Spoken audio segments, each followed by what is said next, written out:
राजधानी पटना के गोला रोड कॉलोनी में रहने वाले अफराद सैलाब के पानी की वजह से कैदी बने हुए हैं। सैलाब का पानी अब तक कॉलोनी में जमा है, जिसकी वजह से उनका घरों से निकलना मुश्किल है।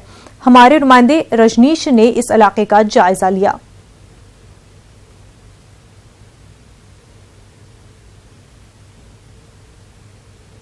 पटना के लोगों ने कभी नहीं सोचा था कि 22 दिनों तक घरों में कैद रहना होगा और चचरी पुल का सहारा लेना पड़ेगा।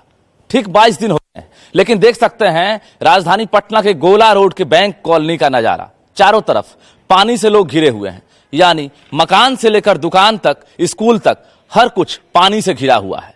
22 दिनों से यहां की महिलाएं घर से बाहर नहीं निकली है और देख सकते हैं यही चचरी पुल लोगों का सहारा बना हुआ है। इसी पुल के सहारे लोग किसी तरह अपने घर का रास्ता ढूंढते हैं और घर तक पहुंचते हैं। देखिए, पानी का रंग बदल चुका है। अब काला पानी की सजा लोगों को झेलनी पड़ रही है। खासकर जो स्कूली बच्चे हैं वो यहां से स्कूल नहीं जा पा रहे हैं।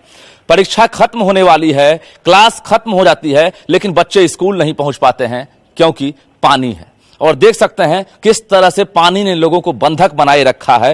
रोड नंबर 9 और 11 का हमको नजारा दिखा रहे हैं। ये बैंक कॉलोनी है। दफ्तर जाने वाले लोग हैं, खासकर महिलाएं हैं, उनको कितनी परेशानी हो रही है। मैडम, ऑफिस जा रही हैं? हाँ, ऑफिस जा रहे हैं। लेट भी हो रही है और डेंगू से बचाव इतना हो रहा है, लेकिन इतना मच्छर में बच के रह करके कैसे अपने बच्चे को अपने को प्रोटेक्ट कर पाएंगे? अच्छा, कैसे मच्छर से बचा पाएंगे?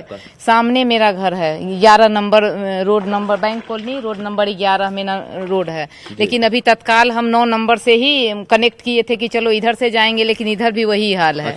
इधर भी और एक्स्ट्रा कपड़ा रखना पड़ता है। हाँ, एक्स्ट्रा बैग में कपड़ा रखे हैं, क्या करें, अब भीग जाता है, इतना गंदा पानी में बैग में रखे हुए हैं। अच्छा, ये आशा जी हैं, IGIMS में OT इंचार्ज हैं, यानी दूसरों को जिंदगी देती हैं, नई जिंदगी प्रदान करती हैं। और खुद देखिए किस तरह से मुसीबत से घिरी हैं। आपको हम नजारा दिखा रहे हैं। आशा जी की दिनचर्या बन गई है।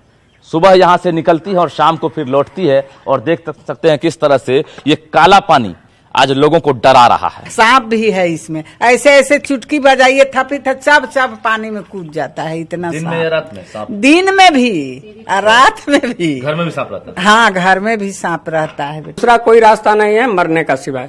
कोई पूछने भी नहीं आया। मैं तो विधायिका जी भी एक दिन फोन किया, उन्होंने साफ जवाब दिया कि मैं कुछ नहीं कर सकता हूँ। पानी अब जिंदगानी को बदलने लगा है, जिंदगी को दर्द देने लगा है। लगातार 22 दिनों तक लोग घर में कैदी की तरह बने रहे और 22 दिनों बाद भी सुध लेने के लिए कोई नहीं पहुंचा है। सहारा एक चचरी पुल का है तो किसी को लाठी का सहारा मिल रहा है। ऐसे में सवाल उठता है कि आखिर बड़े बड़े दावे करने वाली सरकार आखिर इन लोगों की सुध क्यों नहीं ले पा रही है।